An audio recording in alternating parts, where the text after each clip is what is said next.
Filthy troops fight in freezing mud. The WWI-like horror Bakhmut's trenches. Nothing but shattered trees and mud are visible from the trench for as far as the eye can see. Inside the fortifications themselves, filthy troops wade through slicks of freezing mud, waiting for the next artillery barrage. The photos shared by Ukrainian forces resemble the horrors of Passchendaele or other First World War battles from more than a century ago. Yet instead they show conditions in the 2022 battle for the Ukrainian town of Bakhmut, which has become a center for fighting in the 9-month-old war.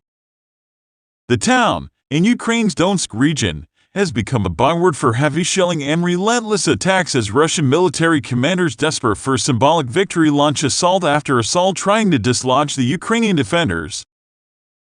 President Volodymyr Zelensky has said that of all his forces' battles, the most difficult is in Bakhmut. Ukrainian military sources estimate that on some days hundreds of Russian soldiers have been killed trying to overrun their positions around their town. The battle mixes early 20th century warfare with the latest technology. While troops dig into trenches, above them artillery spotters on both sides use drones to improve their aim or drop grenades. Ukrainian forces accuse the Russians of using phosphorus incendiary munitions and thermobaric vacuum bombs. The fighting has also been characterized by Russia's disregard for its own troops, said Sergei Chervatel, a spokesman for the Ukraine military's Eastern Front. Russian commanders even referred to their soldiers as single-use, as they threw them into hopeless attacks on what he called a conveyor belt of death. They were sending them like meat to find out where our firing positions are, he told The Telegraph. When the first wave is dead and the Ukrainian forces have used up their ammunition, then they attack again. He estimated Russian losses to be between 100 and 300 each day in the area. The Telegraph could not independently verify the figures. Ukraine's forces are also thought to be suffering significant casualties. With many of the Russian military's most elite units badly mauled and fighting around Kyiv, the task of taking Bakhmut has fallen to a mix of separatist militias, mercenaries from Russia's Wagner Group, and newly mobilized reservists. Analysts believe Vladimir Putin is desperate for a victory after a string of battlefield reverses, and Yevgeny Prigozhin, the founder of Wagner, is throwing everything he can at the town. Bakhmut's pre-war population of around 72,000 has fallen by as much as 80 to 90%, and those that remain spend much of their time sheltering in basements. For all Prigozhin's efforts, the front line has moved slowly and little. The Institute for the Study of War, a Washington-based think tank, said his recent comments may suggest he is trying to temper expectations for his offensive. Prigozhin said Wagner Group formations were not trying to take Bakhmut, but instead to wear down Ukrainian forces. Pressure is mounting on Russian President Vladimir Putin after weeks of grueling military setbacks and internal demands to end mobilization. After 9 months in Ukraine, defense officials made the difficult decision to retreat from Kherson City, the only regional capital Moscow's forces had taken since February 24. Oleksiy Arestovich, an advisor to the Ukrainian president's chief of staff, said there was a very real threat to Putin's legacy in Russia after being forced on the back foot in an operation many believed would be over in a matter of weeks.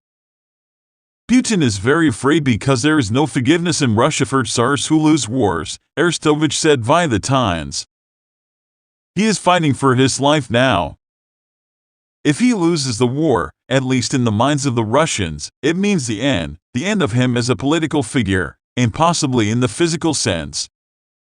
This has forced even people who are very loyal to Putin to doubt that they can win this war. Ukraine President Volodymyr Zelensky also claimed his Russian counterpart is fearing for what might happen to him in the coming years after the invasion, which has claimed tens of thousands of lives on both sides. This person has no other fear but the fear for his life, Zelensky said in August. His life depends on whether he is threatened by his population or not. Nothing else is threatening to him. Putin is also facing problems from within as Russian officials push for an end to mobilization within the nation of 145 million. The push for more troops has seen an exodus of young working males to neighboring countries and is affecting the psychological state of society, according to Emilia Salbanova, who is a member of the Karelia Legislative Assembly.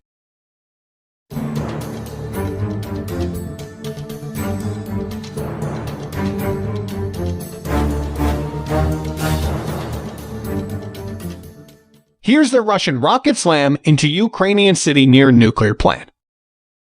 7 Russian rockets slammed into residential buildings in the southern Ukrainian city of Zaporizhzhia before dawn Thursday, killing 1 person and trapping at least 5 in the city close to Europe's biggest nuclear power plant, the governor of the mostly Russian-occupied region said. The strikes came just hours after Ukraine's president announced that the country's military had retaken 3 more villages in one of the regions illegally annexed by Russia. Governor Oleksandr Stark wrote on his Telegram channel that many people were rescued from the multi-story buildings, including a 3-year-old girl who was taken to a hospital for treatment. He initially reported 2 people were killed, but later said that 1 woman initially thought to have died was saved by doctors.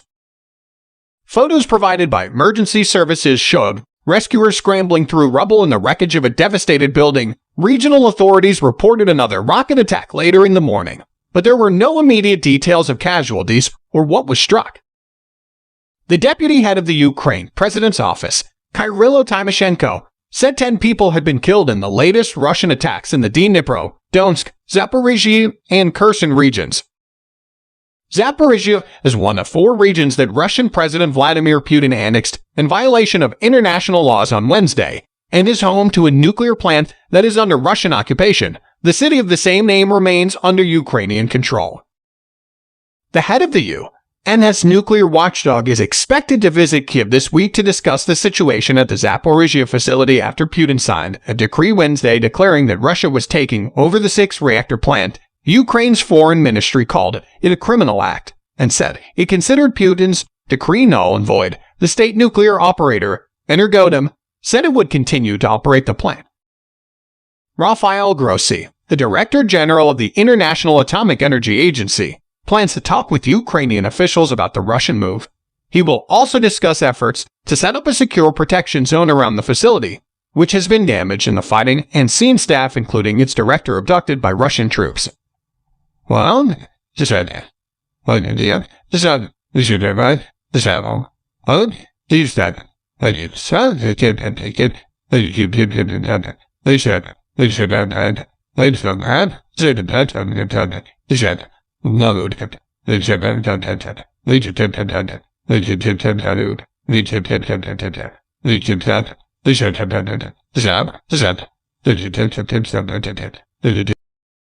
Grossi will travel to Moscow for talks with Russian officials after a stop in Kyiv. Meanwhile, leaders from more than 40 countries are meeting in Prague on Thursday to launch a European political community aimed at boosting security and prosperity across the continent, a day after the Kremlin held the door open for further land grabs in Ukraine.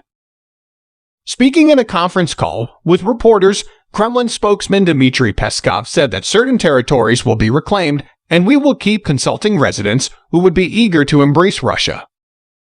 Peskov did not specify which additional Ukrainian territories Moscow is eyeing, and he wouldn't say if the Kremlin planned to organize more of the referendums in Ukraine that the Ukrainian government and the West have dismissed as illegitimate. The precise borders of the areas Moscow is claiming remain unclear, but Putin has vowed to defend Russia's territory, including the annexed regions, with any means at his military's disposal, including nuclear weapons. In his nightly video address, Ukrainian President Volodymyr Zelensky said that the Ukrainian army recaptured 3 more villages in the Kherson region. Novovoskresensk, Novorohorivka, and Petropavlovka are all situated northeast of Kherson.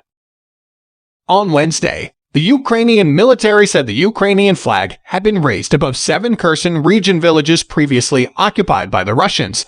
The closest of the liberated villages to the city of Kherson is Davidov Brid, some 100 kilometers, 60 miles away.